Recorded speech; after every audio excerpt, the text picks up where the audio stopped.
It's 6 o'clock, so I'm going to call this meeting to order. First item of business is to adopt the agenda. Do I have a motion? So moved. Second. Moved and seconded. All in favor? Aye. Any opposed?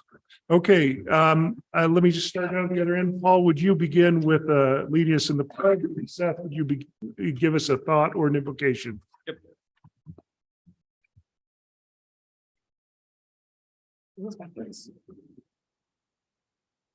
I pledge allegiance to the flag of the United States of America and to the republic for which it stands, one nation under God, indivisible, with liberty and justice for all.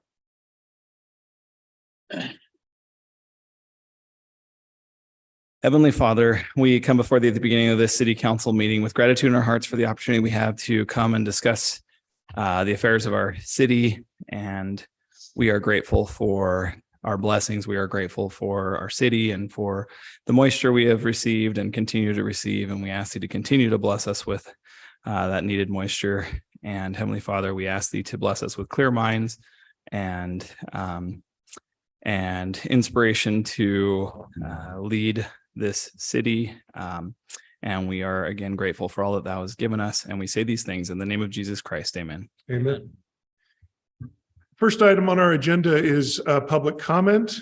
I will open up the floor to public comment. I don't see very many public here, but we'll.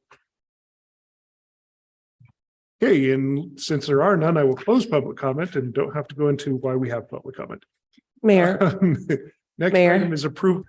sorry, we did have one We have one online. emailed. Yeah. Cassie, would you read that? Yes, this individual says, my name is Price Syme, and they provided their address. I would like the city council to consider changing city ordinance 11.20.060 to remove the dates and times from it. What is the purpose of this ordinance? If you ask me, it's to make snow removal operations easier and safer for our city employees. Having parking restrictions where there isn't snowplow operation ongoing doesn't make it safer for them. Why was this ordinance changed to add dates and time restrictions versus only during snow events? The change was made after a few residents had an issue with one neighbor parking many vehicles on the street. The council decided to change the winter parking restrictions. There wasn't any discussion about the plowing the streets or snow, except when decided the start and end dates for the restriction. In other words, it wasn't a winter parking issue, but an attempt to resolve a personal dispute. Is it being enforced? From my observation, no, it's not. Last winter, I noticed dozens of cars parked in the street, and I didn't even drive into neighborhoods. I looked into neighborhoods from main roads. This weekend, I drove through random neighborhoods in Syracuse between 5:30 and 6 a.m. Every one of them had cars parked in the street. The number of vehicles depended on whether it was an R1, R2, or R3 zone. As you can probably guess, the neighborhoods with smaller lots had more cars on the street. Also, during the December 14th, 2021 work session meeting, the police chief stated he would only enforce this ordinance if it was snowing. When do snow removal operations take place in residential areas? I can't answer this question definitively, but I don't think it happens between 12 a.m. and 6 a.m., except for specific roads around schools, which is done by the Davis School District to ensure buses can get to the school. Here are some justifications I heard during meetings. Some council members stated that they grew up with this restriction. I'm sorry, that isn't a valid reason to have it.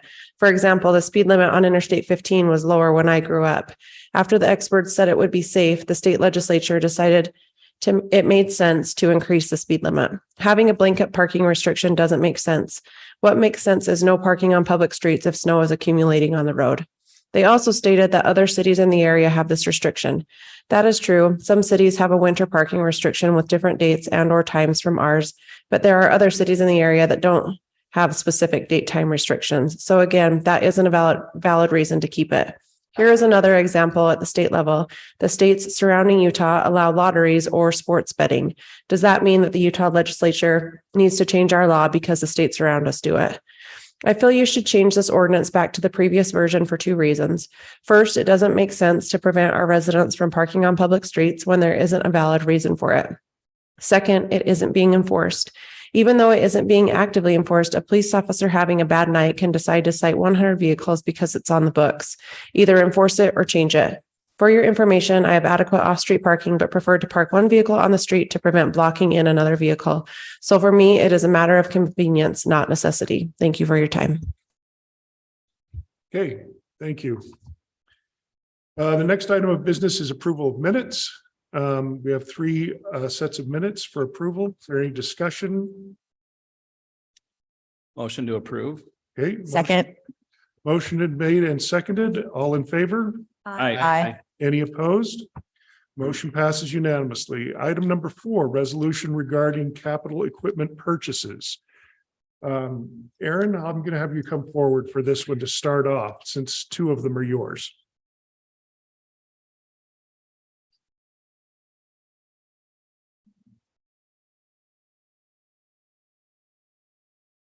So we get a stand today, huh?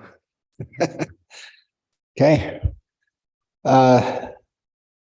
We had the staff report and then the resolutions in there. I'll just open it up to questions. Just for clarity, so our situation is that according to the staff report, the lead times on vehicles is so far out that if we don't get our order in years from now, 2 years from now, we won't be able to get them.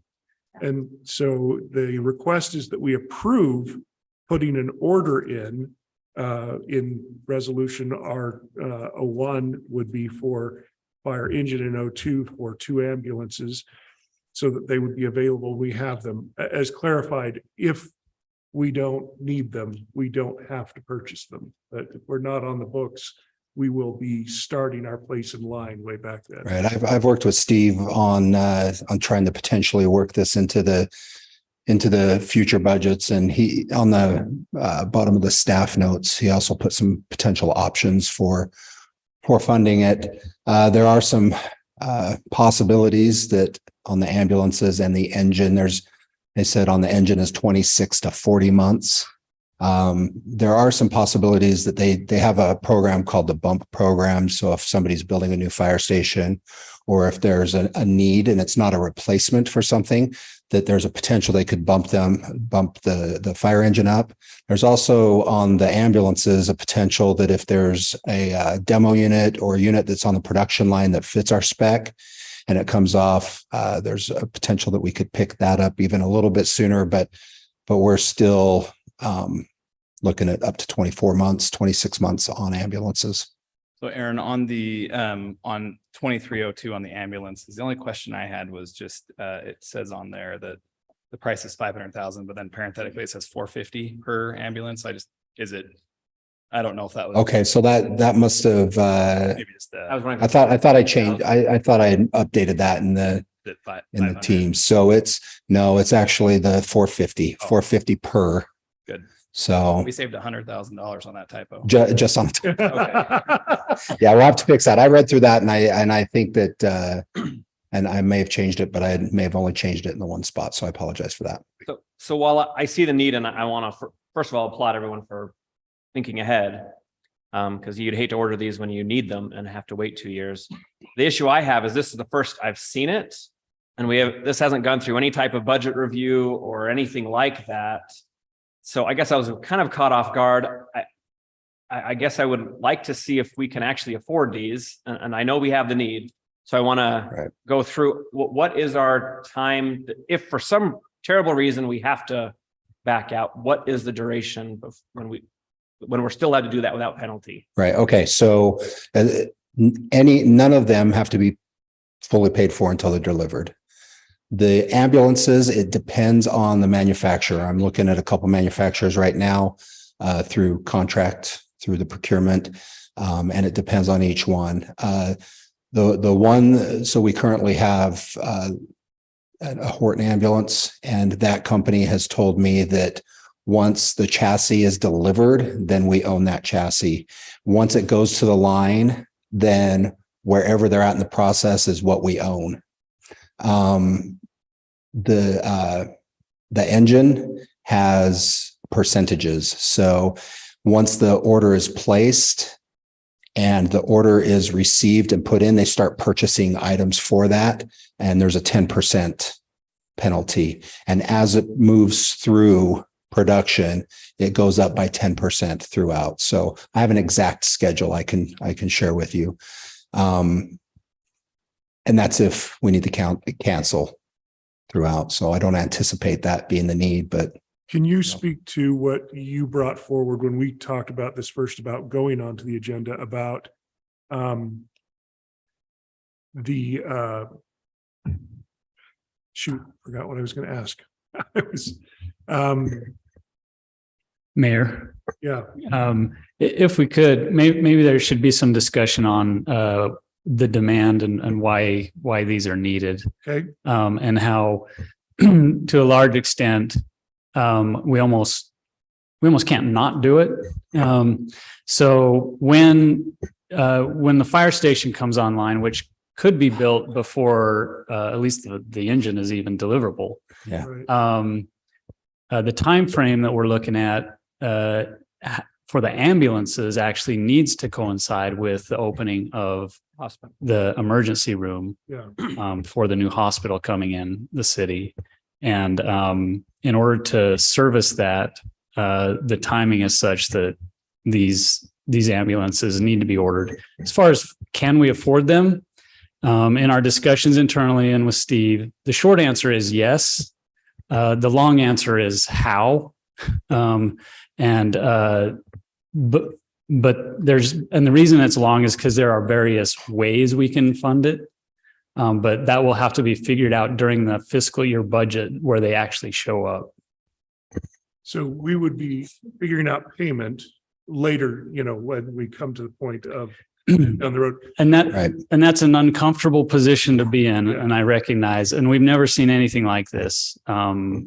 The other thing that I wanted you to bring forward was when we talked, I just recalled, was about locking in current prices Yes. versus future pricing. Yes. Yeah. Once we, if the resolutions are approved and we moved into contract by the end of this month, that's the contracted price, even if it goes up 15, 20% or 25%.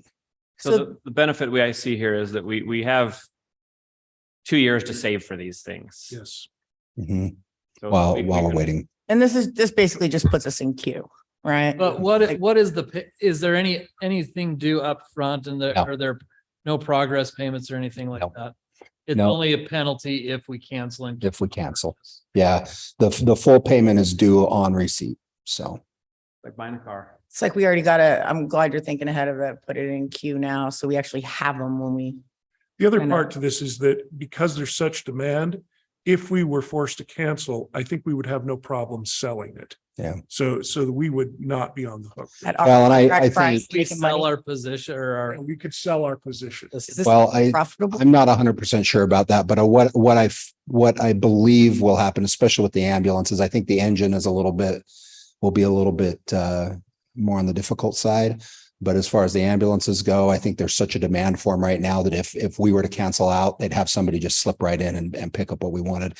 In fact, I believe that's where potentially if we needed to get one a little bit sooner, let's say the new ER facility goes online and we need that ambulance a little bit sooner, there could be one that somebody's backed out of that we might be able to take advantage of. And so I think there's room to work with that. I would also bring forward as part of this discussion that the good news is the emergency room is now coming forward for plan approval. So that's good for the community, but that also rushes our timeline of being able to provide ambulance for that. That was one of the things that came up over the last couple of weeks and why this is on this agenda.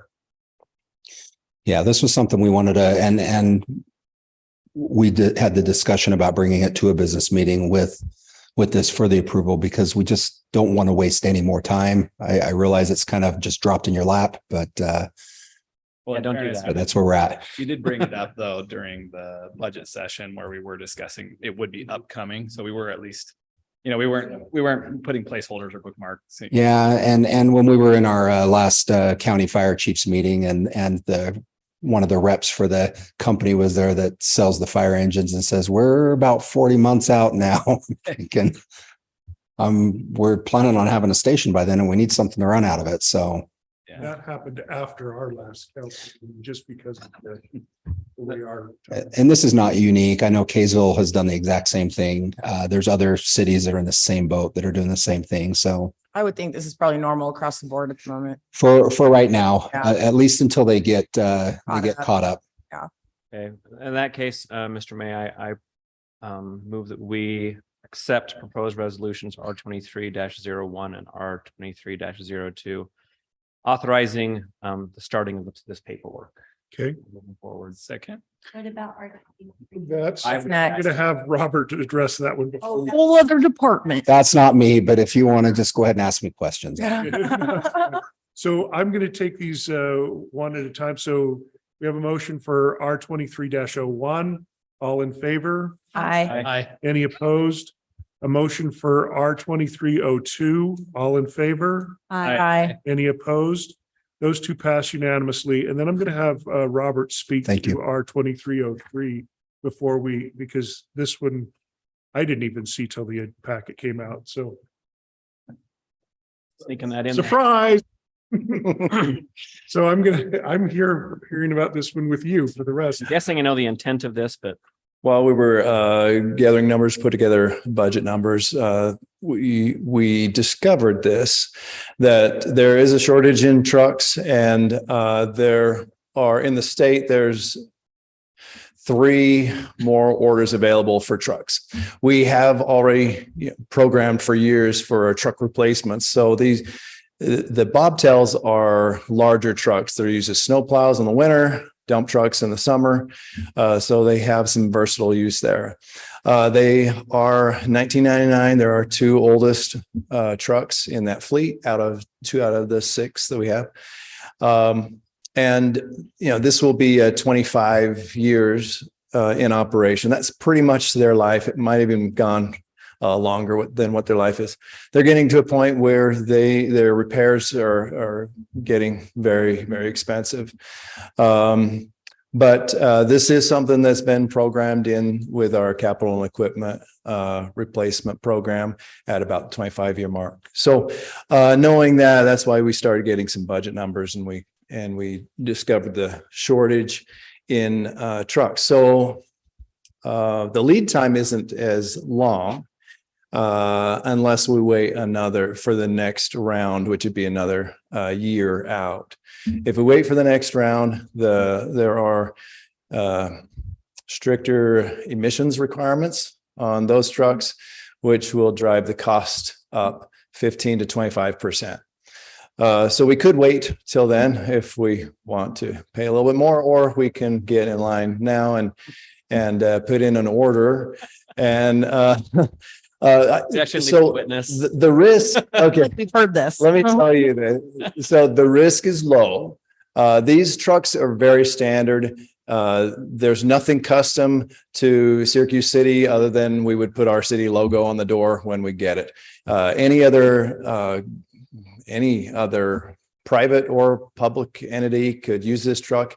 Worst case scenario, even if it comes to us, it's easy to sell from to someone else, from either us or from the supplier.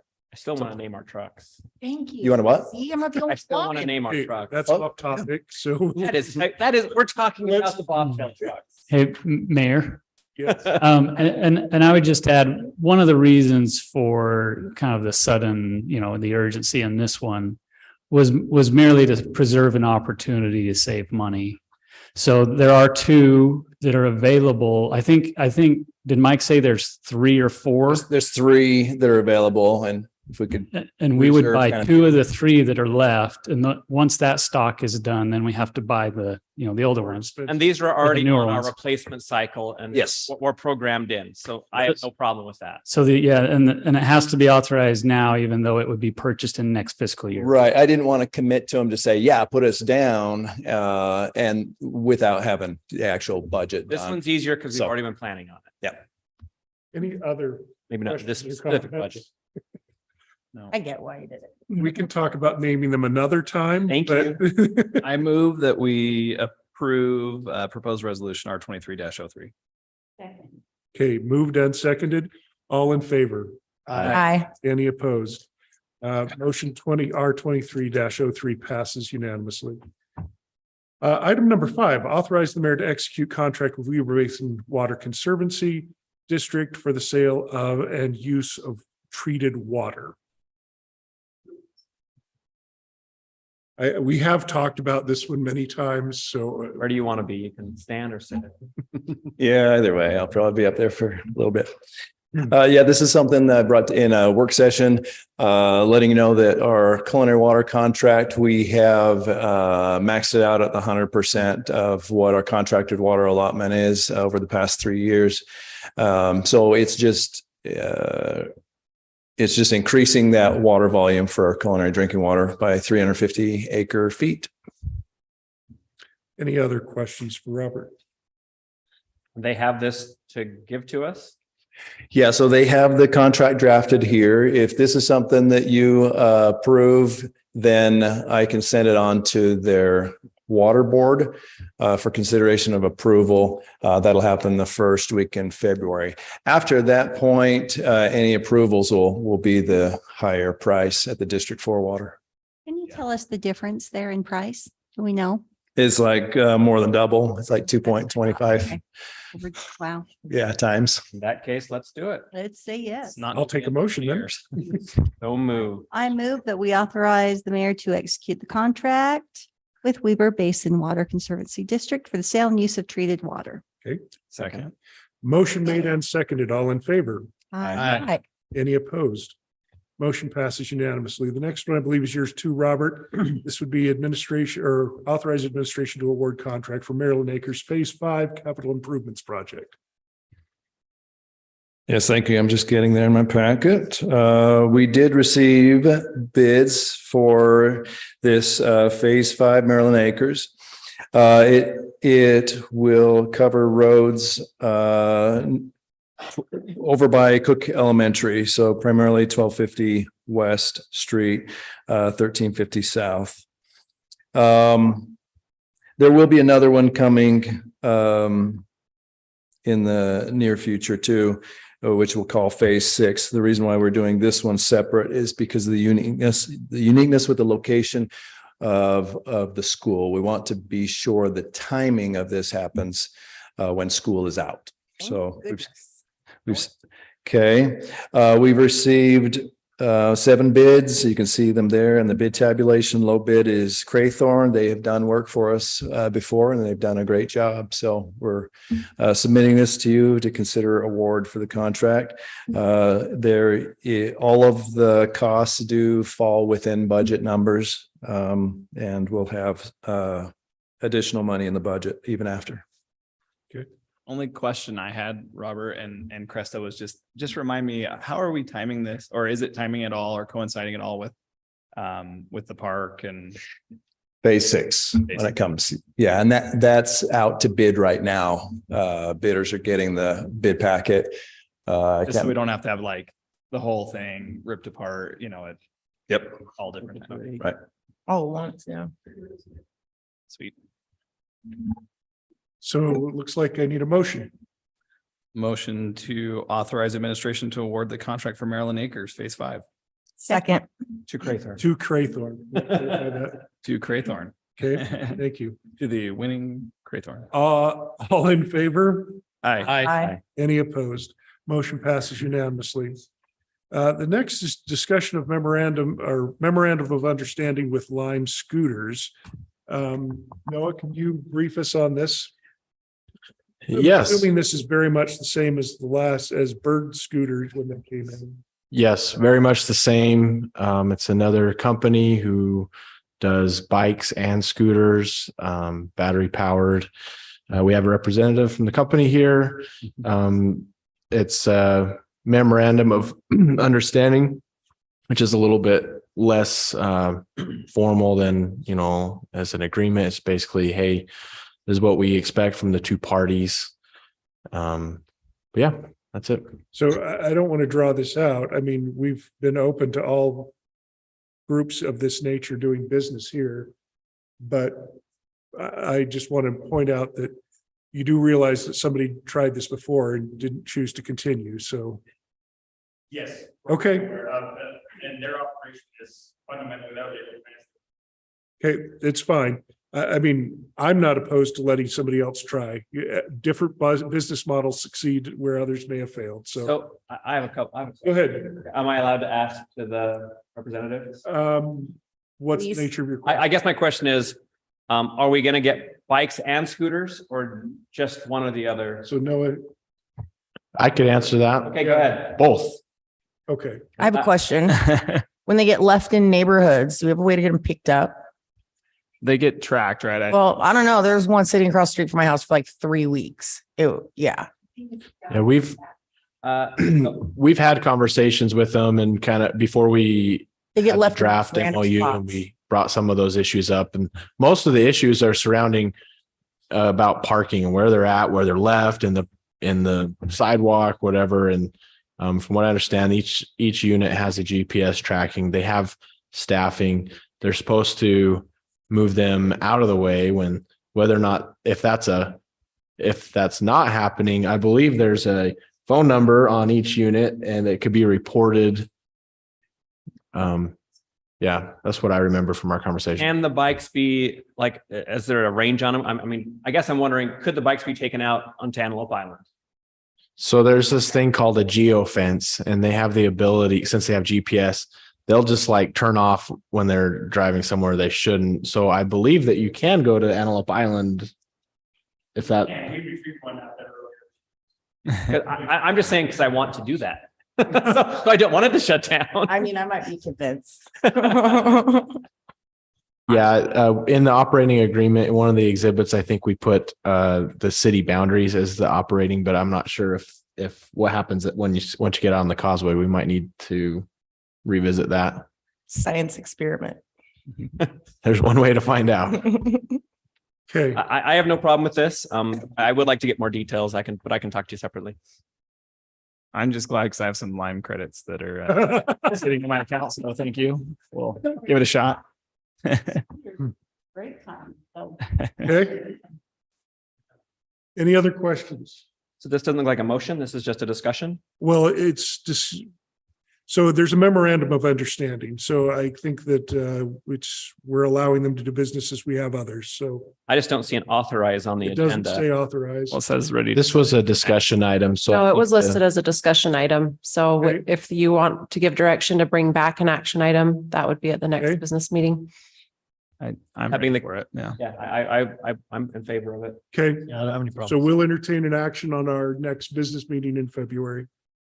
Next item is discussion regarding zone change to property so this is a first discussion item. The reason we brought it to this meeting is because we were short of motion items, but this would be for zone change to allow for construction construction of a reception center near the golf course. So we've heard this item a couple of times, but this is not an authorization. This would be a discussion for application. Noah. Yes, yeah, I think you hit all the important points. What they want to do is not allowed with the A1 zoning, so they want to change it to general commercial. And that's his plan. He wants to do a reception center for weddings with a restaurant. The current zoning for the clubhouse is A1, and they run basically a restaurant, all those things, but that's different because it's closely affiliated to a recreational use, which is permitted in A1. But where this is kind of a standalone facility, we thought it'd be cleaner to just go ahead and rezone it, like all of the properties on each side of it. So is it a completely separate business? It's not going to be a business that's licensed with the golf course? Because if it's licensed with the golf course, there's no point in changing it. But if it's completely separate and on its own. That's my understanding, is it's separate. I mean, I think the ownership and the land ownership, there's some connection there, but as far as business licensing and stuff goes, it's a Can we standalone confirm facility. that? I guess, do we Yeah. care? I mean, I mean, we're taking a business and zoning it as general commercial. I don't think it matters at this point. An existing business that's already in operation. This is giving them additional. Allowing that to be there. And And I you've got commercial on the other side. it's part of the Is it- plan. Do you know where within that? I mean, it says adjacent to the, I think next to 3,000 on that. is it going to go all the way over? When they show the, It may not. Didn't he, There's a map in the packet on page I pretty see the close? map. 78. That doesn't help you much, huh? yeah, on the map, it just shows highlighted the actual. Yeah, the Clubhouse. zone. It didn't show the footprint. I But- think he was talking about redoing the clubhouse. I can would love answer to that. see This expanded I and. would too, and it's needed. Good thing. That golf course brings us a lot of business into the city. so- And I think with the temple coming, we're going to have a great need for a wedding venue and I think it's a great idea. Okay, Yeah, so I'm not hearing any objection, and No. we do have another meeting on this before it's up for approval, I so think we should move it forward. we'll move it forward. It'll be built, if anybody's still curious, it'll be built directly east of the existing clubhouse. Okay. There's a parking lot there. It's by the pond. That unused That's what space I- out there. What a great addition to that non-used area. Okay, so let's move on to review and discussion of impact fee changes for detached accessory units. Noah, Okay, we had asked for some clarification on the differences and why they're there. And so thank you for bringing this forward. yeah, you bet.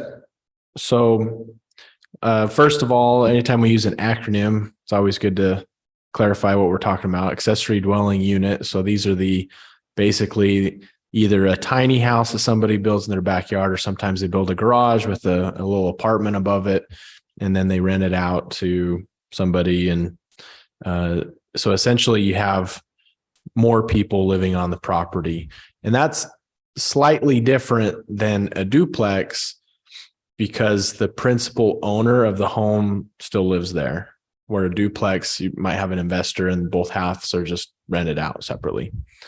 And so, and it's very common, most cities charge impact fees for the accessory dwelling units because those additional people will drive, they'll have police, parks and stuff. And if you look in the packet, I included the consolidated fee schedule, but I also included some actual building permit applications, and you can see the fees that are standard for a dwelling unit and then just a garage. And so the building fee, the plan check fee, those are all standard fees that either way they get charged, but the park fee, the traffic fee, and then the public safety fee, and then the stormwater fee is actually not an impact fee. It just depends on whether or not it's a standalone or part of a subdivision based off of what kind of stormwater permit. So that's not an impact fee.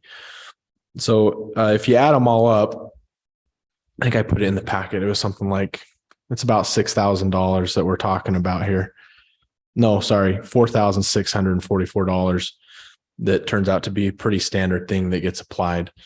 Now, if you remember back when we were talking about the affordable housing stuff, the state's encouraging cities to not charge these fees because they feel that might help more affordable housing to be built. I have a question about that. Can I interrupt you? That email that we got about the affordable housing, how we need to fix some of the things because We didn't we're a little quite make broken it. on that one. Would that help us there? No. It's up to us to decide which elements we want to implement. But if we did it, That's what it I'm would be saying. something that we could report on. To put back And- towards that, so we and it might would pass.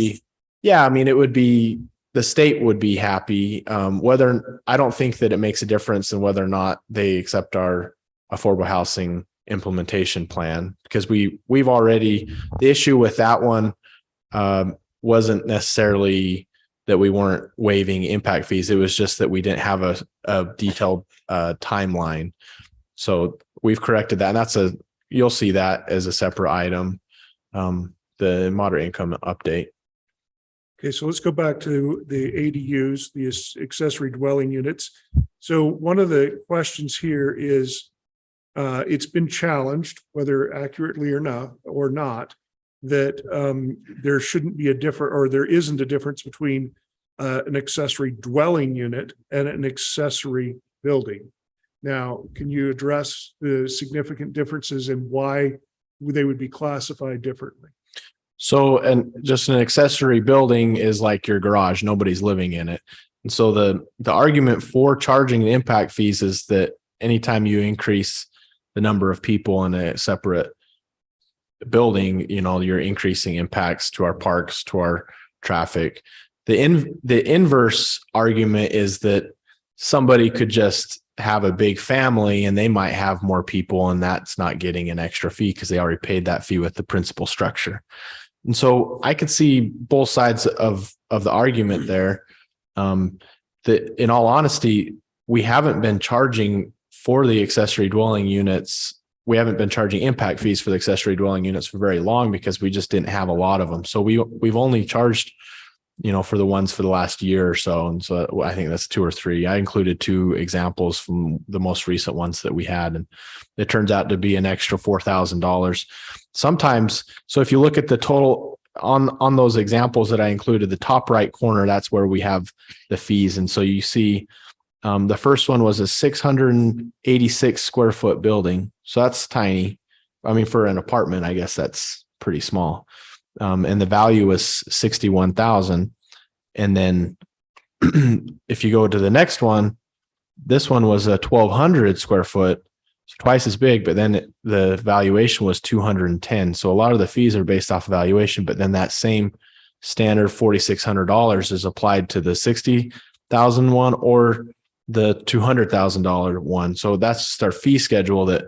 So that's something that if the city wanted to look at, making sure that I'm not even unsure if that we'd have to study that out if that's even legal, but make it more proportionate rather than just a flat fee. And then the other example that's in the packet is just like somebody's 468 square foot garage that they built in a detached structure. They put the valuation down at 14,000, and then you can see that none of the impact fees were charged on that one because nobody lives in it. Okay. That So, makes sense. yes, so questions about the differences, council, or the reason for differences, or maybe a justification that we should future discuss whether there should be. Well, so one question I have is, and a citizen posed this maybe in an email, but if we've got someone that applies for a permit for a garage and maybe they put some space above it that could be living space, but they're saying nobody's going to live in it now, they're gonna circumvent those impact fees, and then there's nothing really to catch it at a later time, right? So, No, it's true. In fact, the example that I included, you could see that they came in with a permit for a garage / ADU. He comes in and he sees that it's going to cost an extra $4,600, and he's like, "Oh no, it's not an ADU." And yeah, I guess I'll just not improve that for right now. And so we took those fees off, but I guarantee and then they'll come in on a separate permit and say, "Oh, I'm just adding some extra space into the garage. It's not an ADU." And if somebody lies on a permit, I mean, I think possibly in the future, there could be code enforcement ramifications. Well, the neighbors will complain about the extra car or whatever, and then they'll have to come through and do it the right way. But It just seems like a kind of a loophole in our permit process or something where. Well, I do think we should put on here something on the form that makes them declare. Is that what the AUK group is? well, maybe the way to do this is that if it is livable, it gets charged accordingly. And if it is not livable, because in order to be a dwelling, it has to have certain features, has to have plumbing, it has to have its own insulation, which is not necessary if it's just a garage. So maybe we charge according to its livability, like we do with secondary water. Some people say, well, I choose not to use secondary water, but we can't monitor that. So we have to charge because you have to have a hookup, because a future resident would just be able to just turn it on. And so we can't avoid not paying the impact of having that. Can I ask a question? Sure. So if someone calls and complains that the neighbor has extra vehicles at that residence and they have a AUD, and we send our code enforcement over there, and the code enforcement says, yeah, there's maybe a couple extra vehicles that are taking up some extra space. Do you really think our part-time code enforcement has time to dig through all this to make sure they paid their impact fees? yeah, usually it's an inquiry into our department. They're supposed to have a conditional use permit for the ADU, and we can look up the file pretty quickly. And oh yeah, they don't have anything, better make it legal. But, the people get building permits for basement kitchens all the time because they'll say that they want to entertain or whatever. It's really hard to distinguish and call them out. Oh no, you're going to be renting. I can tell that this is livable. It's hard to know what livable is. Somebody could just say that, yeah, I want a kitchen in my But I thought there was garage. some sort of restriction at the state level about charging impact fees on. Yeah, the state really wants basement apartments because of the same reason, affordable housing. So they specifically came out and said, cities, you cannot charge impact fees for basement apartments, attached ADUs. But they didn't say you can't charge them for detached ADUs. So that's why we're still charging for detached ADUs. So it's really up to you. If you want to stop charging them, it's just a matter of operating procedure, really. I mean, What is the procedure for this? Is this something we send to the planning commission to look at, or is it just solely within? it's our interpretation of how we apply impact fees. We have a chapter on impact fees. I believe I included it in the packet, and that dictates, and it says that we won't charge for accessory structures, it's an approved exception to the impact fees, but it doesn't say anything about accessory dwellings. So if we really wanted to be crystal clear, I guess we could write into our ordinance about what exactly we do as far as impact fees for accessory dwellings. So I have a different question, if I may. So the question I have is, do we inspect differently if a detached building is a garage versus a dwelling unit? Yes. Yeah. I think, There would be different things to it. So Inspect that wouldn't be. that's on what a I- garage. Yeah. So does it have the potential to be a safety issue? And it sounds like potentially, if we're not checking for the things that could cause issues. I think, well, I'll let you answer that question. If it doesn't have plumbing, you're not checking for plumbing. Right.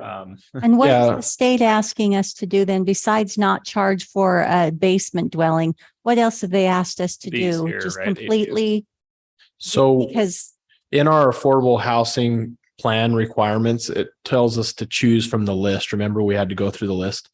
One of their pre-approved ideas for us that we could have selected was to waive impact fees on ADU. And so if we choose to do that, we can report that back to them. And I don't know if we get a gold star or, what happens exactly, but it's something that the state encourages us to do. We don't have to.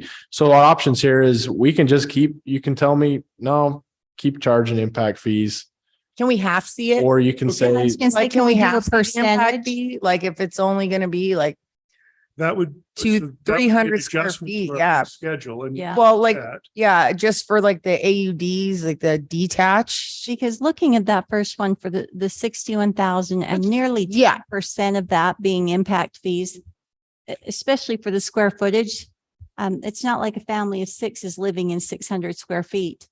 And so I would like us to look into considering diminishing the amount that we're charging in general, not having it be according to what we would charge a normal dwelling unit. I would like to look into a percentage or a percentage of the cost or a percentage of the square footage or just at least a percentage of what we now charge for that, Oh. because I do think that we're kind of out of line. Make it way more affordable for the scenario almost that's have- impacting. We'd almost have to go square footage because aren't they bringing their own estimated valuation? yeah, they tell us what the value is. And if you look at the consolidated fee schedule, the fee is just per unit, single family residence per unit. We do have already in the impact fee a multifamily greater than 4 units. It's 632. So Okay. we so could look I wanna- into changing that. I want to circle back to the core questions here. First question would be, is there a difference between ADUs and accessory just buildings? Yes. The answer is yes. The question now is, does it cost us anything different to inspect upon the construction? I would suggest that what we've we have agreed on here is that the difference is if there are other things to inspect. So our inspection schedule or our fee schedule for any building, whether it's dwelling or not, should be based on what we have to, or the amount of things that we have to inspect. If there's no plumbing to inspect, we shouldn't charge for that additional inspection.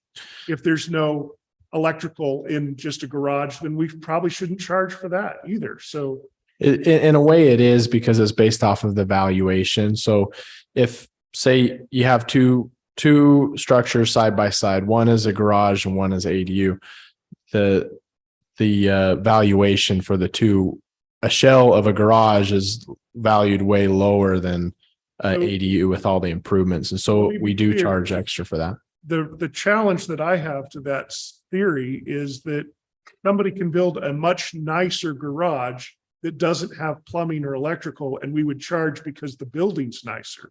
And I don't think that that's reasonable. I think that it should be according to the inspection that we have to conduct. To be clear, I would agree on that. Building a garage without electrical. Well, Yeah, but yeah, okay, but it's hypothetical won't happen, but I would agree with that. We don't inspect, if somebody builds a tin shed versus a insulated brick Okay, shed, that's fair. the difference is really not that we have to do a different inspection. We still have to do one inspection. If they add electrical, then you're adding an inspection. If they add plumbing, you're adding an inspection. You're not, they all have a foundation, they all have a shell, but. So maybe the base fee stays the same, but if you are subtracting those, you could get a reduced price. Yeah, I mean, it's like you start. Based on the materials used, it's based, which would be the valuation. On But that's- what we're inspecting. On the amount of inspection that we do. So if you look on the building permit application on the top right, you have two things that the fee is based off of: square footage and valuation. And so the building fee and the plan check fee that are applied to all of the structures are based off of those two numbers. If you wanted to change the structure of that fee, you start kind of nickeling and diming every little thing. It could become tedious. And then the fees, the number of categories for fees that people will see is, very particular. But I don't really care how we charge, whatever you guys want. Yeah, to but do. if I only build like a little shack that has nothing in it, that reduction of those greatly fees is reduces gonna make me. cost. I thought the issue was more the impact fees on accessory dwelling units. Yeah, Not necessarily That's the- part Necessarily the of the inspection. inspection. How much they're is an twofold. inspection? Well, then So- is the smallest of all of these. The inspection are I think built off it should, the ratio. I'm with Lisa. It should be reduced down to like a square footage scenario. And Paul, like it's just a square footage scenario, because the smaller, the less people are going to end up in it and the less impact it's going to have on our resources. But am I willing to waive them entirely? No, because they're going to be going to parks. They are going Well, to that's- be. I would agree with that. Yeah, still so I think don't there's think it needs to be impact. entirely. I just think Yeah, Make they square will footage expect the reduction. fire department to show up if their house is on fire. Or their accessory dwelling detached unit. That's what I'm saying is the people living in there are going to expect a fire truck to show up. And it's going to be hard to get to the backyard. So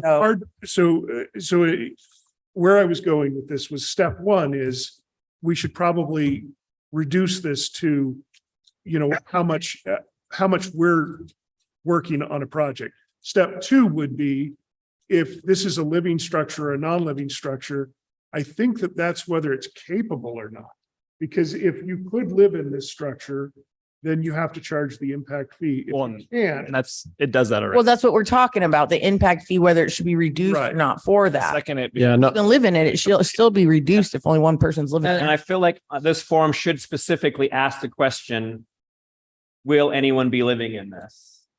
I think, well, I think then what happens they if- do ask it, and it comes, if it's yes, it's an ADU. If it's not, it's Because whenever it gets broken into and the cops show up, if someone's living in it, it's a different charge than if someone's not. the permit, so the types of permits already dictate whether or not somebody's living in it. You have the ability. So if somebody wanted to come and get a permit just to add a socket or a new switch or something, you can get a permit just for electrical or a Do permit. that?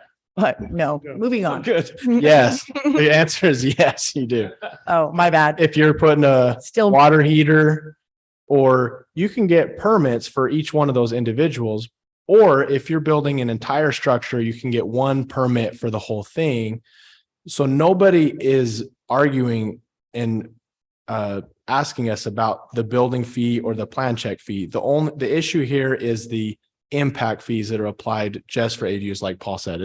Nobody's worried about this building fee that you guys are asking about. They're asking, should we apply impact fees to ADUs? I would support reduction by square footage. Okay, so what I'm suggesting here is that this, let's say that you build this and say, I'm building a really nice office, but nobody's going to live there. So don't call it a dwelling. But then you sell the house and the next person says, well, I don't use this as an office, but I could rent it out. It becomes a dwelling. And the only thing that we didn't do was charge the impact fee for the additional dwelling. Well, if it's set up with rooms and a bathroom and a kitchen, it's a dwelling. That's what I'm saying. In the application process, there has to be some identifying There is. or questions. But what is it? Okay, so if somebody builds an office, they're going to submit a building permit for an office building with plans. And our inspectors will apply the building code to those plans. Okay. And then later, if somebody's like, oh, all of a sudden I want to live in this office. Okay. They're going to have to submit another building permit to retrofit it. Right.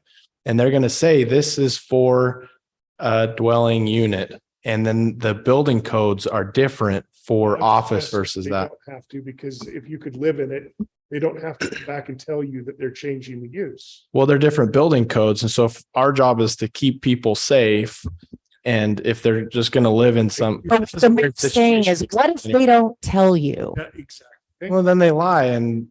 Then they lie. Yeah, what do you do? I don't know. There's People lie. anything we can do to That happens. All right, so let me circle this back around. What do you want to do, council? Do you want to entertain a future discussion where we change the fees and or code? Yes. Okay, so that's going to be on our next work session. We will continue this discussion and decide what we are going to change it to. That doesn't have to be decided tonight.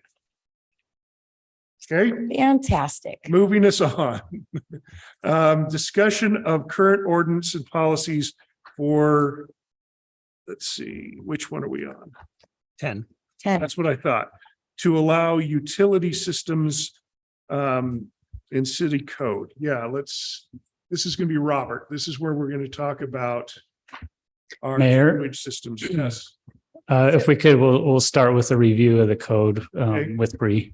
And so, Robert, you can come up. yeah, I don't think Robert's worried about me taking his job regarding I sewer don't think so. pumps. Bree, why don't you start? So I was just asked to review our current ordinances to put together everything regarding our utility systems and what I found. A lot of this is tied into the North Davis Sewer District as well, because we have adopted their rules and regulations as part of our code. And so just as an overview, we don't really refer to grinder pumps by name other than in situations regarding commercial food establishments. So that's not really called out by name, but we do have an ordinance that it allows pump stations, lift stations. However, the city will not accept those in the city's name. And so where we get into a interesting situation is North Davis Sewer District will not service pump stations that are not in maintained or owned by the city. So there's kind of an interesting situation there. Let me clarify that. Their position is they won't service them at all. So the city has to take them on. Right. So there's that, I guess we're in limbo situation where the city won't take on those by ordinance, and the North Davis Sewer District won't take those on if we don't. So that is where we are currently in the code. I'm not sure if you want me to go through our secondary water pressure utility systems or anything like that, but I have gone through and included the ordinances that I believe are relevant. And I think for practical purposes, Robert can probably field more So questions. for clarification, our code specifically does not allow lift stations. Well, our code does allow lift stations. However, we won't take responsibility or anything of that It has to nature. be a special service district or privately owned. Right. So this is the loophole that we're worried about, or that I think we need to bring forward. And that is, let's say that a community says, we'll build it ourselves and take care of it. And then their organization that takes care of that, whether it's an HOA or special service district, fails. Our code says the city will not take it.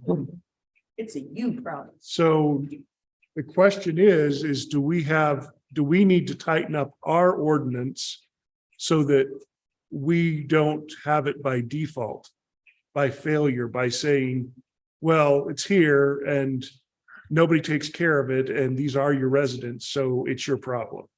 So I don't think we would take that on by default, but we certainly can include language that tightens that situation up if that's what the council wants.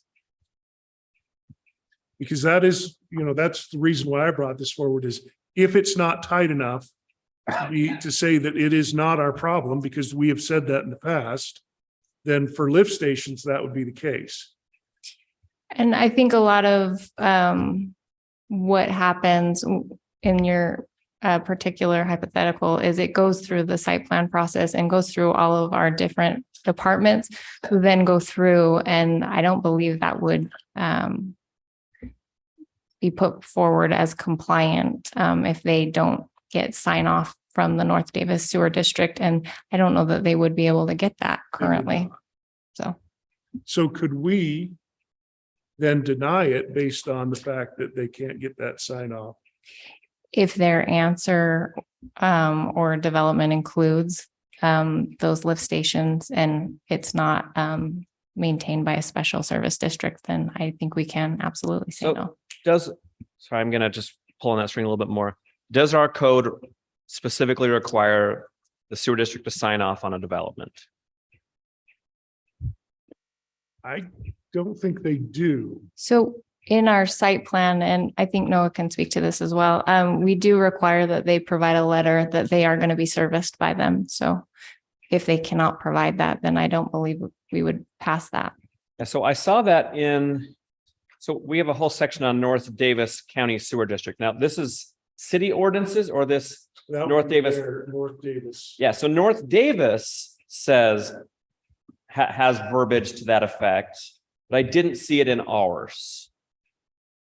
Which language specifically? I'm looking for it right now. Okay.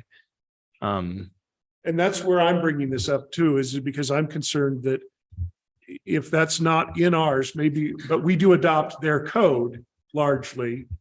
So do we have a need to clarify this or not, is the question. Are you asking if we require them to provide that sign off from North Davis? I don't think that we do. We do in our development ordinances.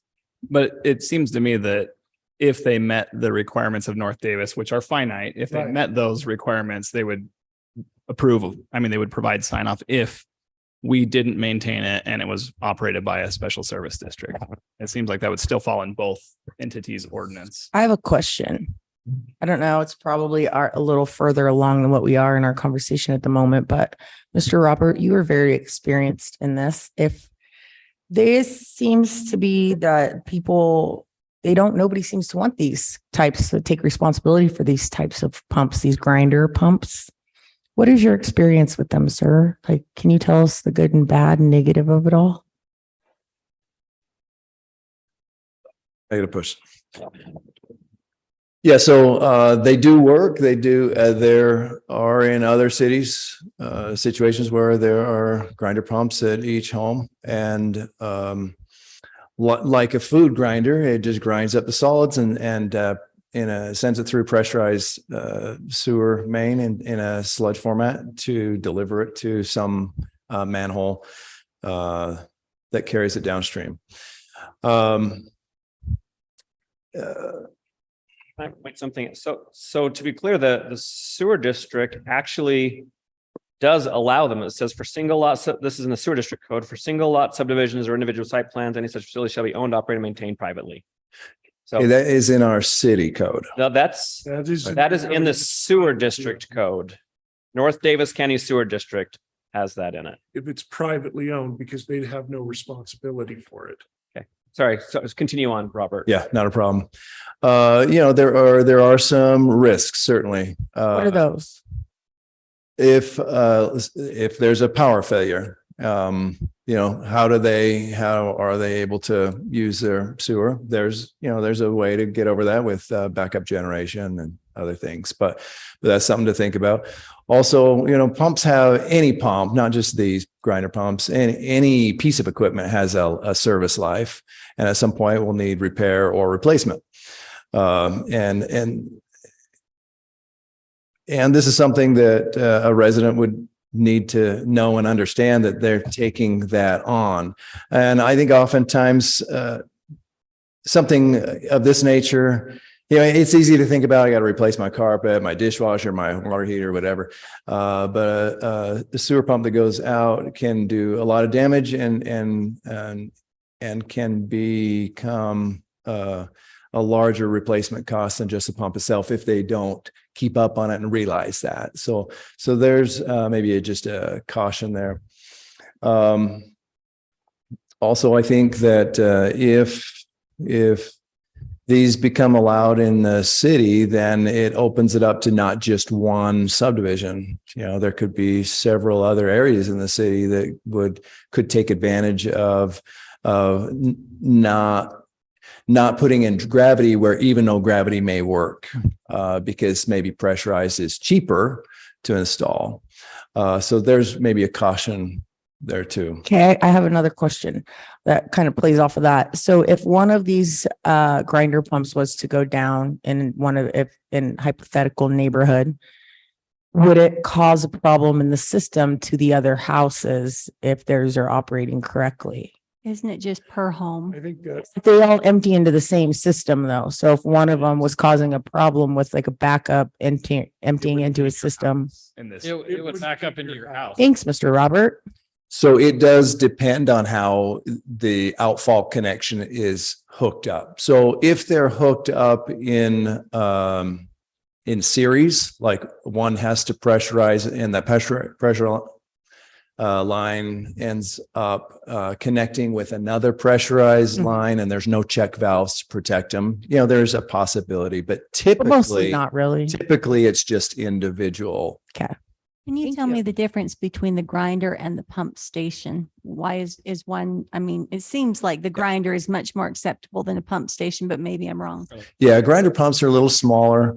They typically handle like a single residential unit or a commercial unit.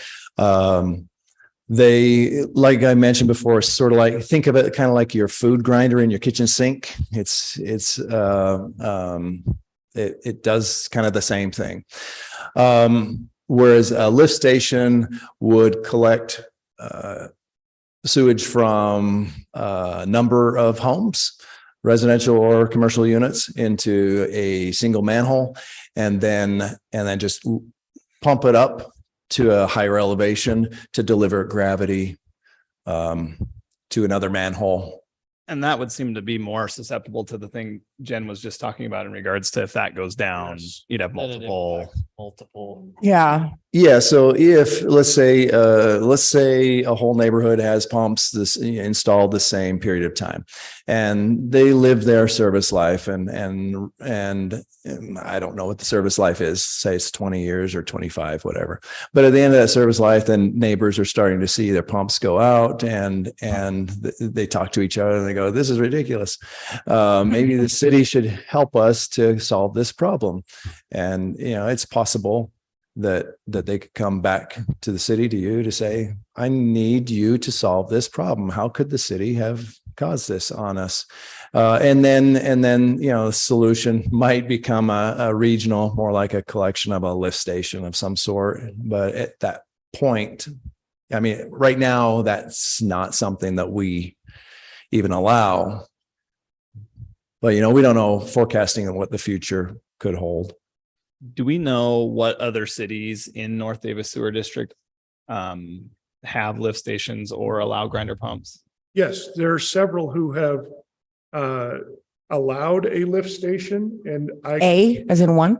As in one, and I can tell you 100% of those who've allowed one said this is not what we signed off on. We wish we did not do it. What city's that? West Point has one, Clinton has one, and Layton has one. They all are very unhappy that they ever let that in because it requires now a 24/7 staff for public works to be able to manage an emergency. It also has a high failure rate. So our new sewer plant director is very adamant that he will never allow one to be the responsibility of the sewer district because of the nightmare that they've had in the Central Davis Sewer District. They have 7 in the Central Davis Sewer District, of which they have been their nightmare and cost millions and millions of dollars. Because I remember when we talked about this once, a lift pump, when we entertained the idea of the arena moving. You said that they weren't, that the less or none at all, the better for those pumps, that the pump stations weren't their problem, right? That's kind of what we talked about, how that would just, if you don't have to have them, then don't have them. Yeah, certainly if you don't have to have a lift station, it's better not to have one because it's a lower maintenance. You know, lift station is going to add some maintenance, as the mayor indicated. Yeah. And yeah, it's correct. It we does. would have to have additional staffing round the clock that's specialized for that. And not just one person to call out because it's confined space and the conditions. It So- have to at least be 2. You have to have it. If we ended up allowing this, then we automatically have an impact with public works, Yeah. right? Yes. Well, Absolutely. For a lift. Well, for people, If- what I'm saying is for employees, like we automatically have a financial impact with employees if we decide to allow this. Allow what? If we ever allow a pump station or grinder pumps, we have to, that basically, No, not grinder, That's but not- pump that's not a station, correct statement. Lift station. a lift station, that's it, lift Okay. station, then we would automatically have a impact with public works personnel wise. Only if the city owns it. If they Only have if the their city own- owns it. If they Right. have their own special service district, then that So service district. basically, we don't want one of these, right? That's what I'm getting. That's what I'm understanding. We don't want one of these. We don't. I actually agree with that statement. Okay, Just just making it clear. so interestingly enough, again, this is the district code, which is confusing why I'm assuming these are recommendations for cities. It says all service lateral lines are privately owned and solely the responsible of the property owner of the property served by the lateral line. Private ownership of laterals begins where the line connects to the main, and the city has no responsibility for the maintenance, control, or repair of laterals. Why that's in district code, I don't know, but okay. And secondly, in 4.10.0.60, it says no subdivision plat, industrial park, or commercial development shall be approved or recommended by the city planning commission, nor shall a building permit or certificate of occupancy be issued for any lot or part thereof, or for the whole thereof, unless the city shall have first received a signed document from the district approving the sewer aspects of the proposed development. So if you put that in our code, Fantastic. then I think you're covered. That's under the relevant city ordinances section. Yeah. The sewer district's lower. You're looking at city ordinance already. It's already. We already have it. Okay, so But why is it labeled North Davis County Sewer District? Because we That is have a a reference section to, So then we're already covered and we don't need to worry about it. okay, Okay, I just read it then. no, and then you Yeah, go so- further and because those are like our naming, or I mean, our numbering principles, 8.1 point, Yeah, whatever. that's what I Yeah, thought. yeah. I was kind of confused. So I think we have the verbiage we need that if someone wanted to put in grinder pumps, they would be at their own discretion. However, they would need some type of sign off allowing someone to connect into a line. I don't think the sewer district has a problem with grinder pumps as an entity, as long as they're privately owned and they are dumping into a gravity fed sewer. Now, if you had a whole subdivision, that might change, but they would have to come up with that themselves. so I will clarify what their vision of this is. So every home has a line that feeds to a city line. Every city line feeds to a sewer main that is owned by the district. The district will not accept pressurized content.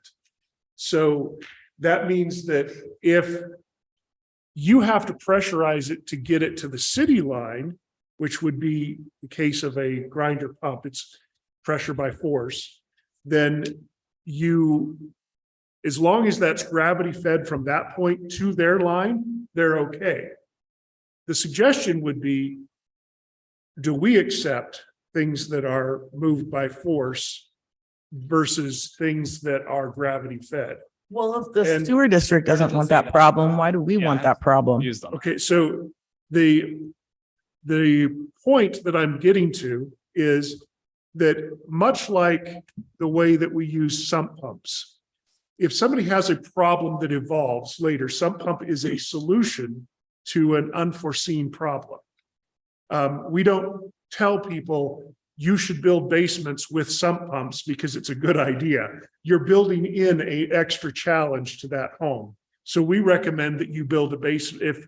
If it's known that you would need a sump pump, we recommend you don't build a basement, in that area. And that was the city standard for many years, that many of the homes south or west of the bluff weren't allowed to have pumps because the assumption would be you would need a pump. Later, they decided you didn't need the pump. And so wherever that's the case, it's okay. Similarly, with grinder pumps, if you added onto your home and needed a grinder pump to get to your gravity flow, which is to the city main, that's your issue. And I think that it's similar to a sump pump solution. It's an individualized solution to get to where you need to be. And you accept that responsibility.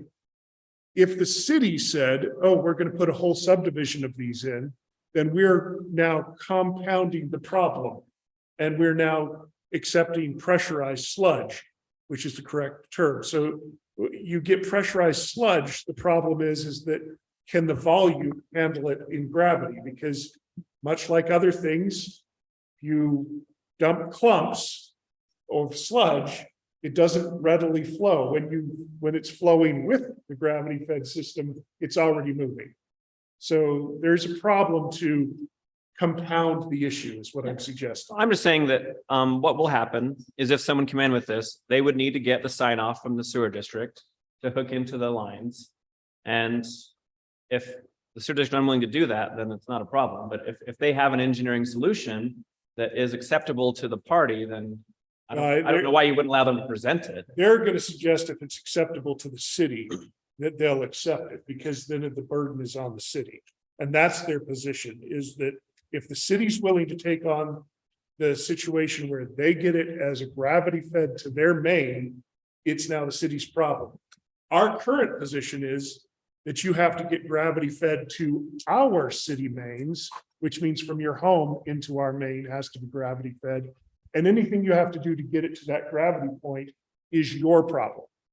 Now, that is, I think, That's not what our code says. That's where the sticking point comes forward. Should our code say that? Our code specifically says you have to get something signed off from the sewer district. That's what the code says. Every subdivision has to have that signature. Is that not a correct reading of that? I'm looking to bring. Yeah, I think you're both right. So you're right. Oh, not gonna- You're right. That's our code does say sewer district approval, and Mayor's right. Our code does not specify whether we'll receive pressurized sludge into a gravity main. It just doesn't specify it. The sewer districts does specify it. The cities does not. And so the suggestion is, if our code is not clear enough that you need to be gravity fed to our collection system, then maybe it needs to be. Whatever you do to get it to gravity fed to our system so that you're not pushing sludge in solid form into our gravity, which could become a barrier. Because you push too much at once, it becomes there's a clotting problem. How big of a risk is that?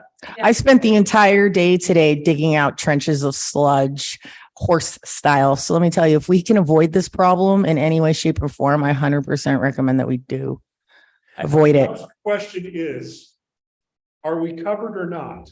Because that's we want to be a gravity accepted only system. I agree. Yeah, so our ordinance does not specify it that way.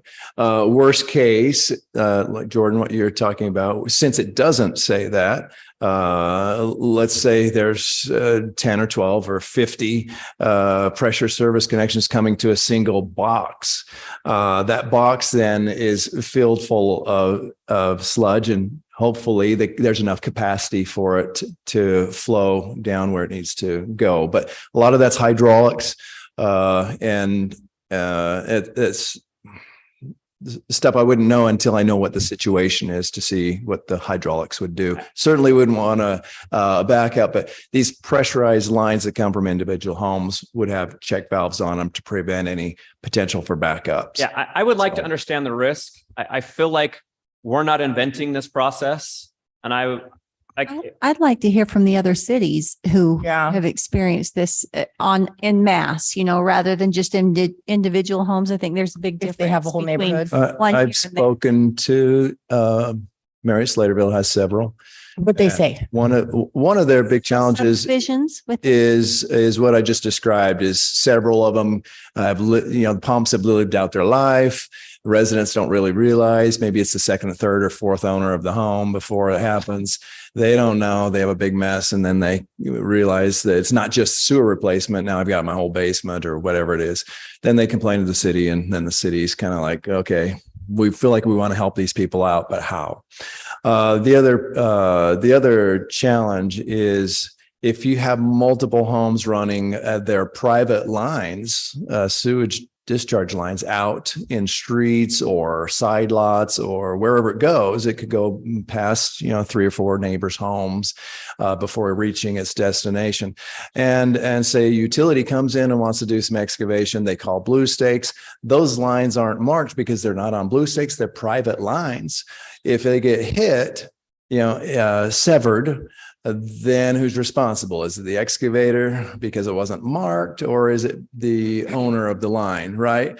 Those lines just become vulnerable, and there could be several of them out there with unknown locations. So that's a challenge. I'm not saying it's impossible, but it is certainly a situation that's been a concern for other cities. Mayor, can I say something too? So on the early side of the subdivision development, which of course we have a lot of experience with, when somebody comes in for a rezone, we're required to evaluate our adequacy of our facility. So you asked, are we protected? So I don't think there's a situation where we wouldn't be able to say no if we knew that this was going to be coming through our legislative powers with a rezone.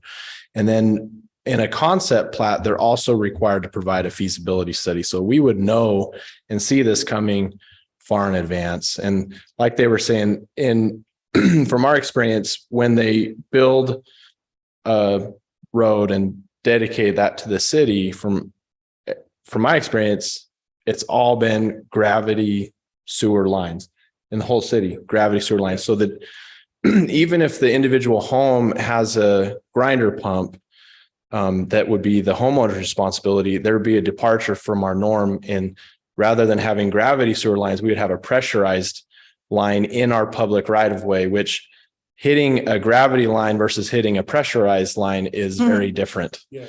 What happens when you puncture a gravity line? So Make sure it's on gotten into a lot of YouTube. juicy Make sure, details. detail it, make sure it's on YouTube. Yeah, so I just wanted to point that out. I don't think we go into the great detail in our ordinance about the difference between pressurized or gravity or anything, but we do have the ability as a city to see these feasibility studies and evaluate these things in the early end. I don't think the city's ever going to be trapped into having to accept one of these things, because we can say no if we see a rezone application, and the police powers of the city protect us, and we can evaluate our utility systems. Mayor, Yes. if I could chime in on maybe we can carve out some policy decisions here on this. So we've talked about several different ways of moving sewage uphill. And in the ordinance, they use different terms. So there's lift stations, there's grinder pumps.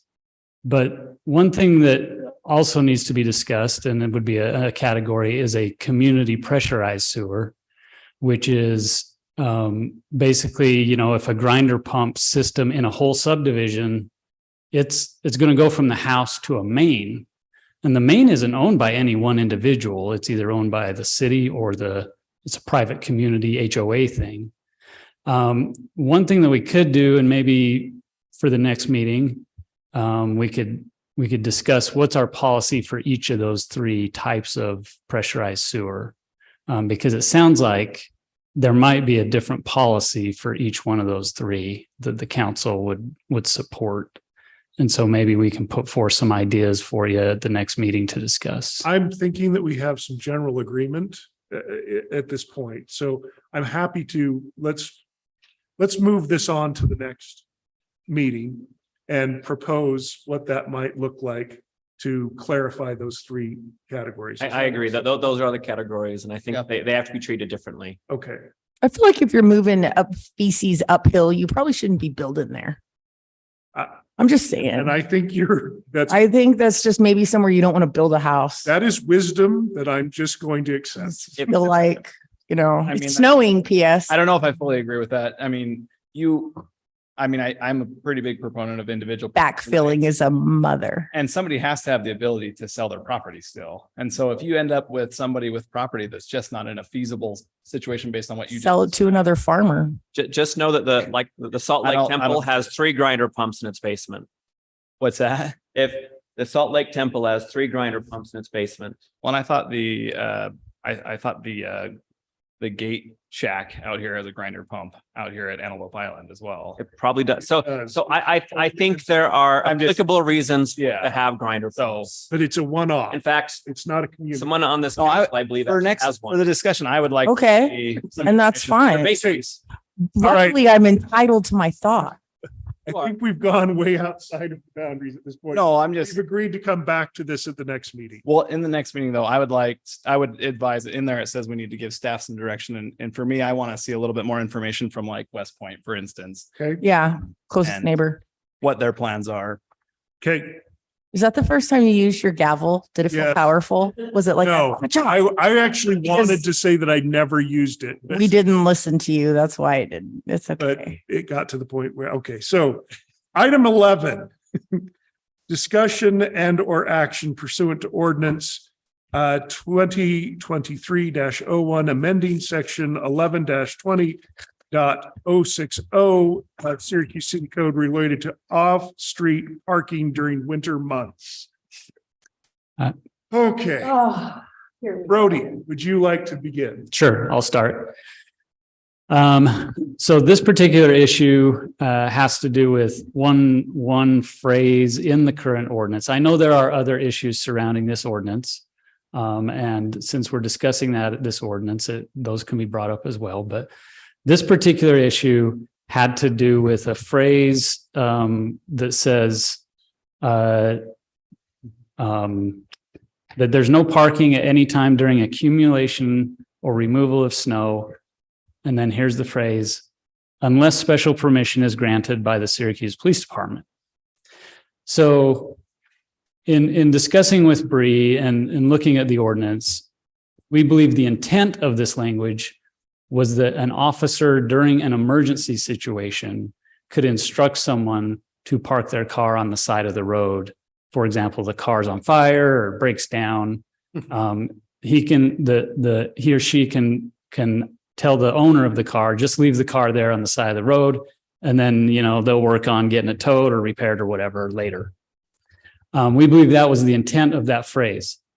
It is being interpreted by members of the public and even some staff, which we can correct, but it's been interpreted that, the police department can give out permits for us, special permits to park on the road during storms.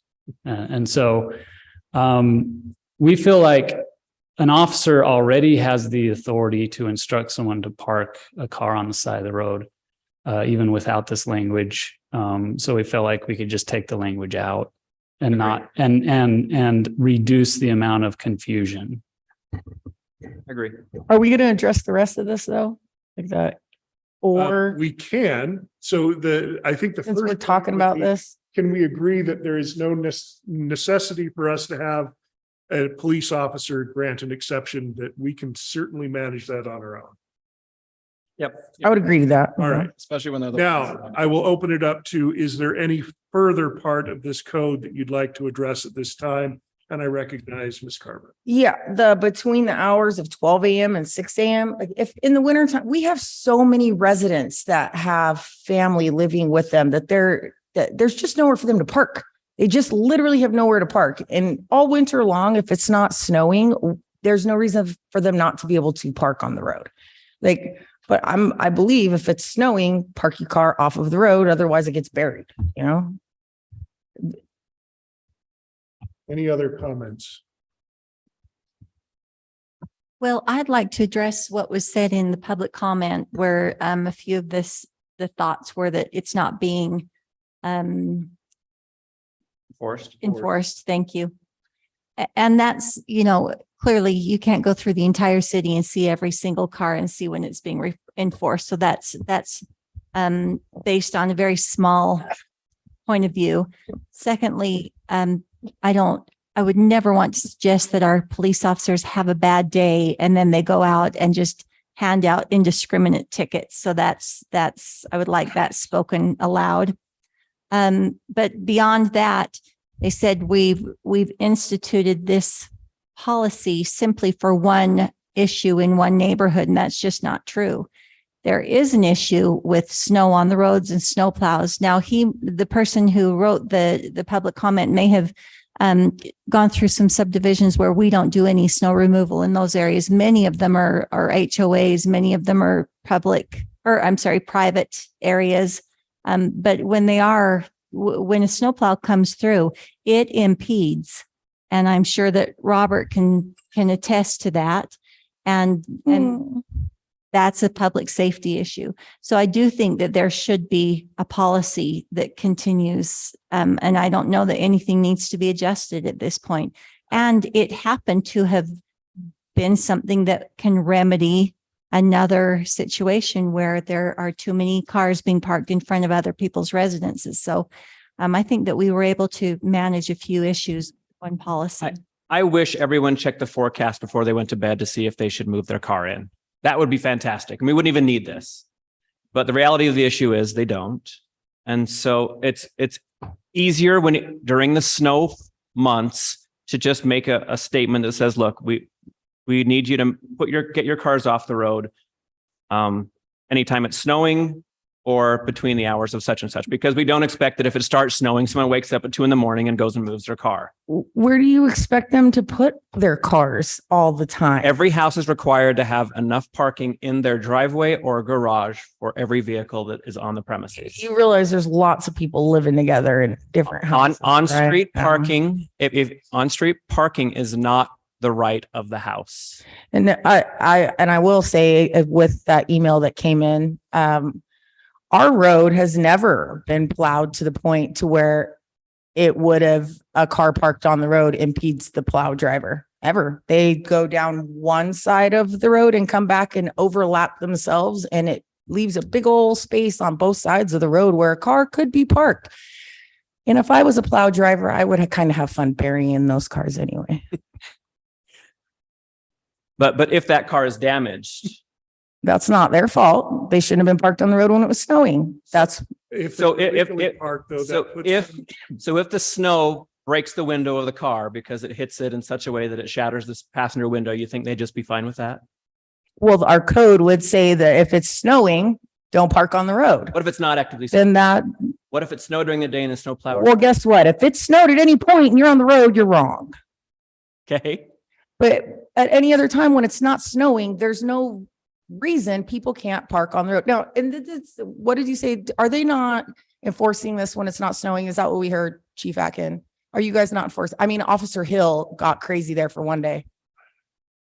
I don't have a particular number, but I would tell you we've written parking citations for stuff this year, and I have ever seen one. Okay, so that's incorrect then. The police department is enforcing it.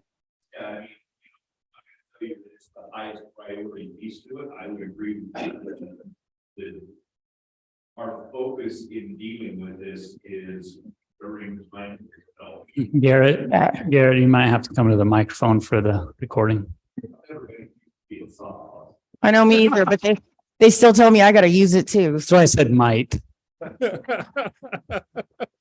Yeah, so I was just saying, I'm very confident that we've written more citations this year than in any other winter season I've ever seen before. Obviously, some of that has to do with the fact that the ordinance changed. So there are parking restrictions outside of just the snow portion of it. But my personal discretion piece would be much like what you said, which is I'm going to deal with it when it's going to be a problem. Okay. So. Thank you, sir. Okay, so we at least have agreement that we're going to alter the code to take out that a police officer can grant an exception. Does anybody want to make a motion to that extent or This is just a beyond? discussion point, so I don't think we can make a It says motion. and or action because we have talked about this before. Yeah, but are we going to talk more about it with the timing frame? Is that something that I don't know. I don't agree with the midnight to 6 a.m. I think it's perfectly reasonable to expect people to be off of there while it's snowing. And there's no secret when a snowstorm's coming. You say, I didn't know it was going to snow. Okay, well, come on now. But I mean, when you're saying though that if it snows, they will find a place to park off the street. No, we park, there's 3 cars and we park, one of us parks on the side of the house where we're not supposed to be.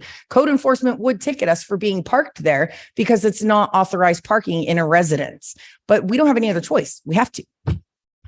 So either way, we're breaking code. One of us in my household would be breaking code on the road or parked next to the house where it's not authorized parking. Yeah, I mean, I still agree with Lisa in regards to this was not a knee-jerk reaction. This was, I think the term at the time was this was one tool in the belt that we can have if it needs to be administered and monitored and enforced. Again, it was not about one neighborhood.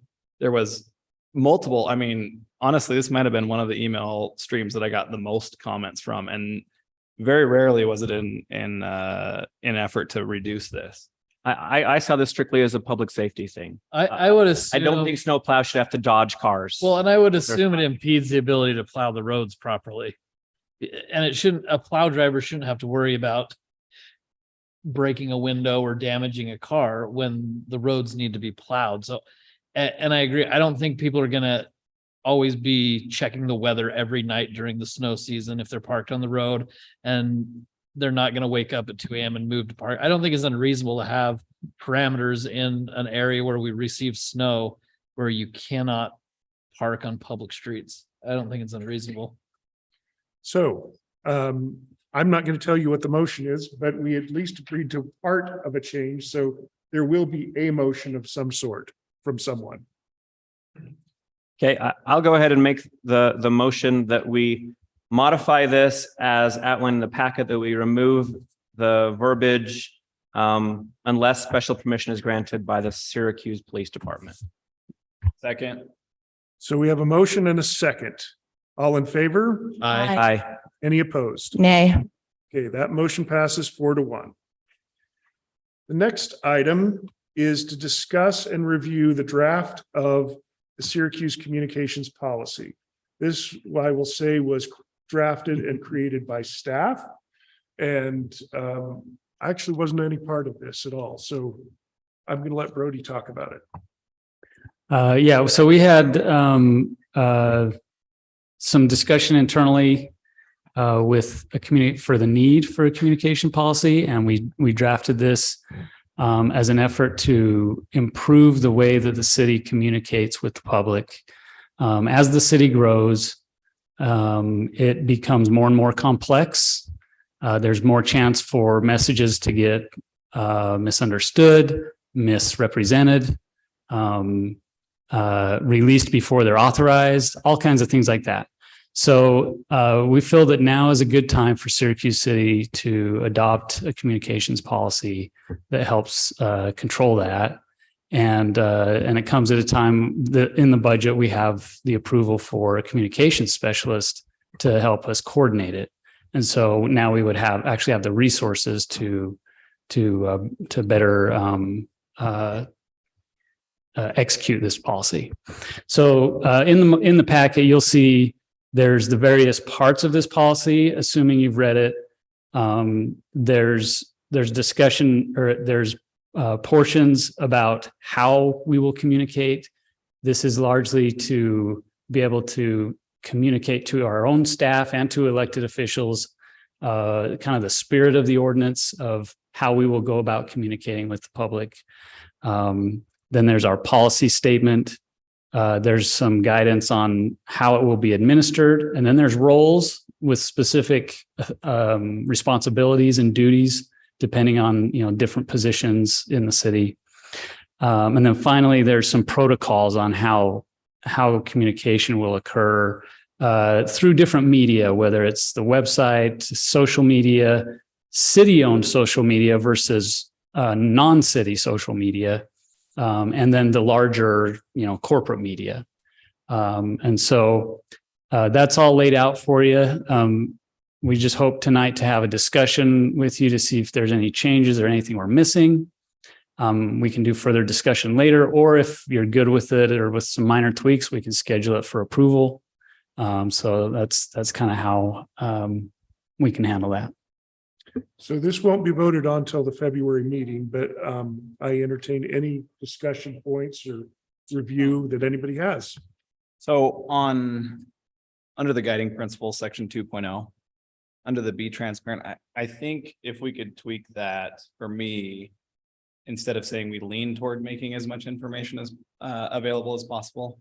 I think when we're saying we're going to be transparent and follow all federal laws and confidentiality and all that, I don't think we need to lean towards anything. I think the commitment, the qualifier is already as much as possible in there. Yeah. So I don't think we necessarily need that like double qualifier to lean. Could you repeat where you're specifically talking about? He had Page 1. Under be transparent? Yeah.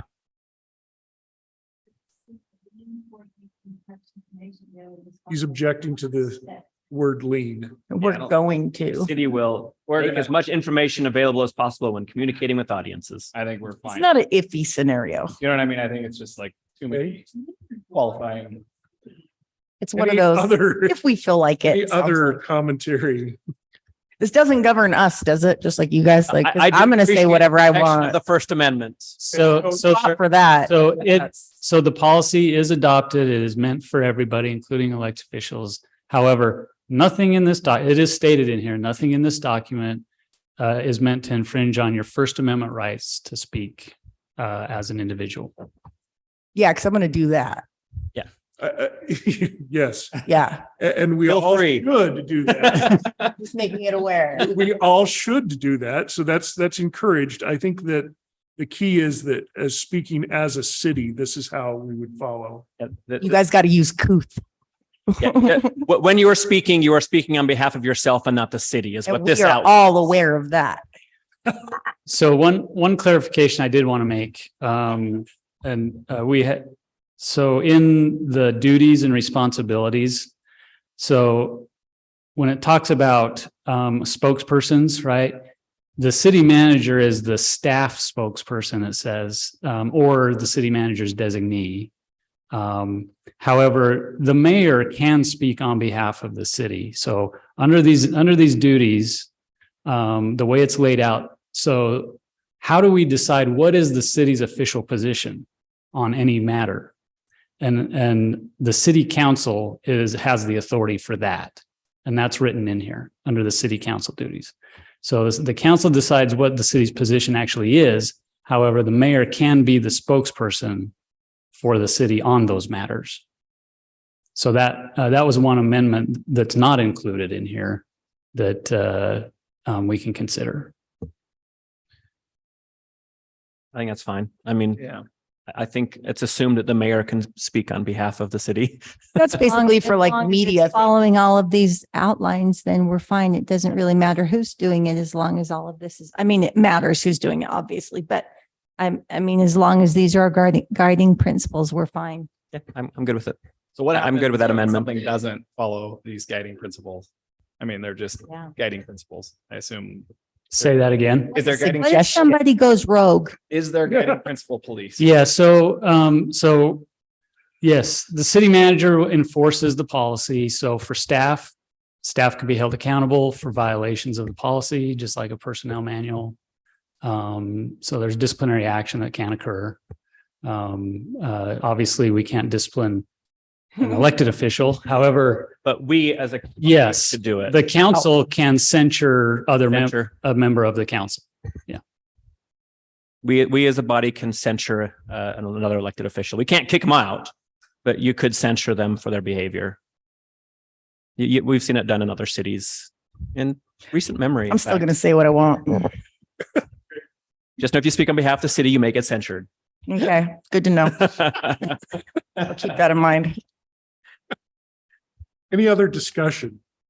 Nope. I'm glad we're doing this. You want to see this again on our next work session? I don't need to, but I just want to say I'm really glad that we're doing this proactively now before we grow any bigger. Any others? Yes, no for other? I trust you, Brody. You got this. I don't. Okay, I think we've seen the amendments. If anything beyond that needs to change, then yes, we'd want to see it again. But if we, Okay. it's just as we discussed, I think we're good. Yeah. all right. So I'm going to move us on to item 13, which is public comment. This is your chance to comment on anything that you'd like to bring to the city's attention. We do have a couple of members of the public here. Any public comment? Okay, seeing none, I will move us on to announcements. I am going to start with one bit of housekeeping in announcements, and then we'll move on. The first, and because I want to give you a chance to look this up if we need to set a date for our budget retreat. Budgets for staff department heads are not due till the end of February. So we will meet on a day in March for our full budget review. Is there any suggestion that there is a better day of the week? In the past, we have used Fridays. Is that good or bad for other people? Friday's preferred for me. Same with me. Or, Okay. I mean, Saturday could be used as well, but that's Okay. rough for staff. The 24th, does anybody have Of January, of March? March, sorry. The 17th is my birthday. Do you want a cake? and I St. move that we do it on Patrick's the Day. 17th. I'll get you an Irish cake. Ask me about the 24th. Kind of assume. It's Oh. my brother's birthday, but he won't be here to celebrate. I'm half Irish. Does that help? Yeah, 24th is fine at this point for me. Any objections to the 24th? I'm not Staff there do yet. Not having objections to that. Okay, so we are going to tentatively set that day as the 24th for retreat. Now, I'm going to start reserving the right to come back to another set of announcements I have. Paul, would you like to begin? I don't have any updates or announcements. Seth? Let's see. We had our end of the year, Mayor Mon, you were there. We had our end of the year Communities That Care get together, and it was really good to see all the commitment and buy-in from all the participating cities and community partners. There was a change in leadership, and I got assigned to work with the bylaws. So kudos to me on that one. Kudos. We'll start that here in January, but nothing other than that. Lisa? Okay, I attended a luncheon for the Teen Center project, which is a legislative push, basically to open teen centers in all of the cities around in the Davis County area, and regarding teen homelessness. And Syracuse, unfortunately, is the fastest growing teen homeless teen area in the whole county, which is surprising. There are about 1,500 in Davis County, teens who are just having a hard time. So they're really pushing and getting a lot of buy-in from the communities for their teen centers, which consist of showers and even beds in some of them. Syracuse is working on one right now, which is wonderful at Syracuse High. These are all in the high schools, and they have washers and dryers and things like that. So there's going to be a big push in the legislature about that. And I just thought I'd bring that to your attention, that is an issue in our community, something we don't think about, which I was really surprised, like I said, about the number in Davis County in general, but also just that Syracuse is fastest growing. The chamber will be working, the West Davis Chamber will be working on doing more job fairs. One that will be on, I believe at Clearfield High will be our next one, and also one that will be open to adults. At this time, we're just working with high school kids, but we'll be moving it on to that. That's basically what the West Davis Chamber is going to be doing the majority of the time, rather than doing the same things that Davis County Chamber does and other surrounding chambers. We will focus on actually getting people into jobs. And then I'll be going to an illumination board meeting at the end of this week, and we'll get started again on our illumination event. That's it. Jordan. All righty. So a few things. We have had 3 new businesses open in the city. They are Quench Soda, Nancy's Nails, and Maverick. So please frequent those businesses. Let's make sure we give them a warm welcome. And along those same lines as Lisa, so I had a conversation at one of these events with Brooklyn Piper, who is our current Miss Syracuse. And she has requested that we look into setting up what's called a blessing box. Apparently, this is just a box of some kind that people can donate to. They can just put in like, they usually, it's canned goods or something like that anyone can walk up and grab something out of. So if you have extra green beans, you can just throw them in there. And it's been a great thing for other cities that have done it.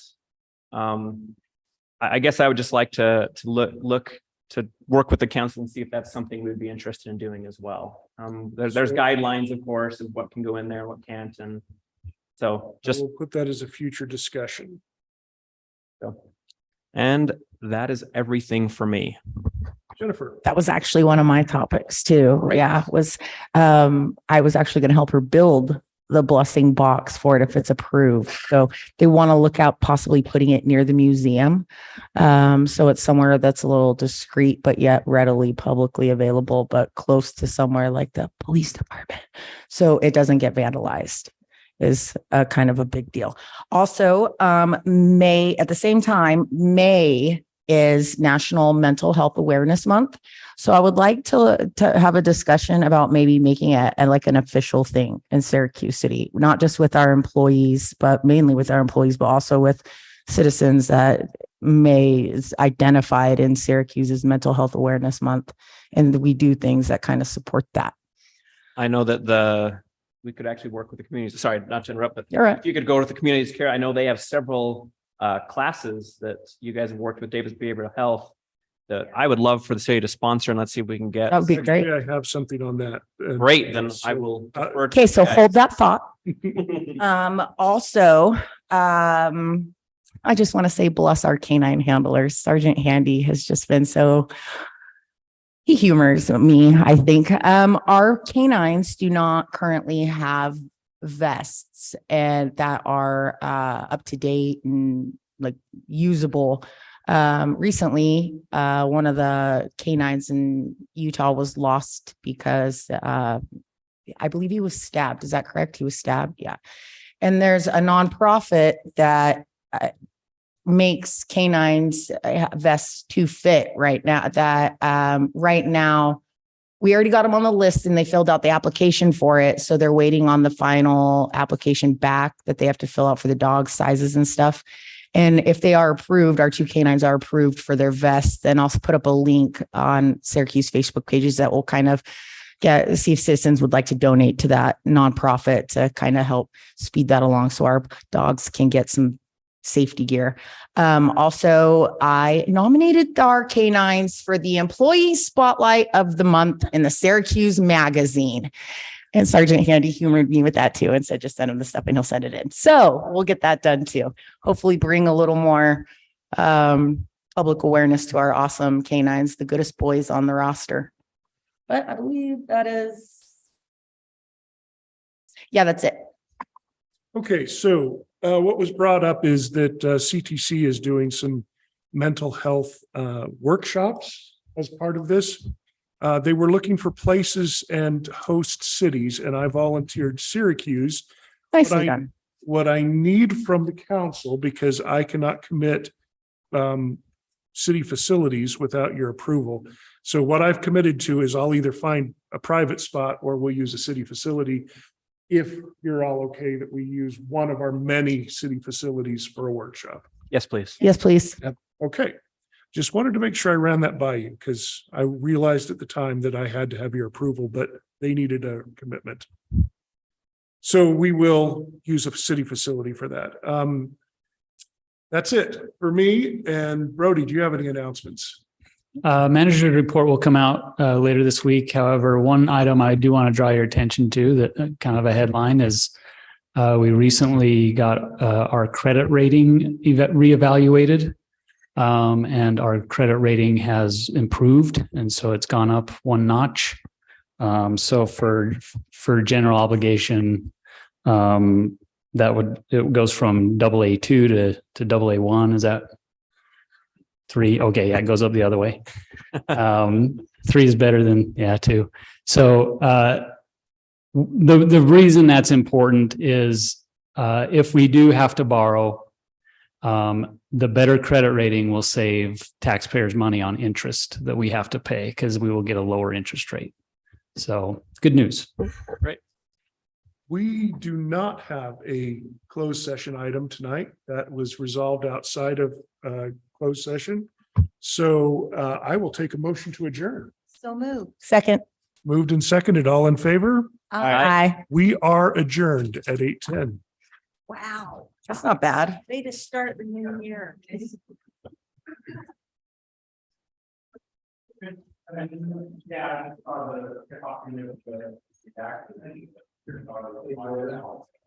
saying my name? Yes, Aaron.